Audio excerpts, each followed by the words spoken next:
Halo teman-teman, jumpa lagi dengan saya Fani Setiawan. Kali ini kita akan membahas tentang ketentuan umum PPh atau pajak penghasilan. Ketentuan umum pajak penghasilan diatur dalam Undang-Undang Nomor 36 Tahun 2008. Undang-undang ini merupakan perubahan keempat atas Undang-Undang Nomor 7 Tahun 1983 tentang pajak penghasilan. Undang-Undang Nomor 36 Tahun 2008 hanya terdiri dari satu pasal, yakni Pasal 1. Pasal 1 menyatakan bahwa pajak penghasilan dikenakan terhadap subjek pajak atas penghasilan yang diterima atau diperoleh pada periode pajak. Ketentuan pasal 1 mengandung 4 arti. Yang pertama, pajak ini merupakan pajak penghasilan.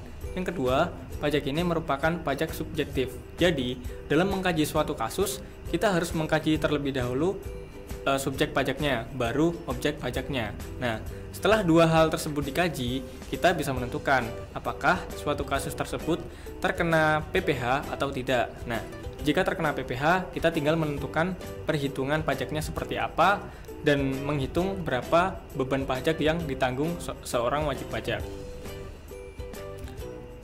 Selanjutnya, pajak penghasilan itu termasuk ke dalam pajak langsung. Artinya apa? Artinya, seorang wajib pajak harus membayar beban pajaknya sendiri, tidak boleh diwakilkan oleh pihak lain. Secara segi praktis, pajak langsung juga mempunyai 3 arti. Yang pertama, semua ketentuan dalam Undang-Undang PPh itu ditafsirkan dalam konteks 1 tahun.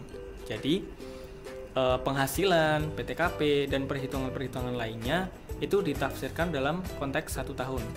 Yang kedua, utang PPh timbul secara periodik setahun sekali.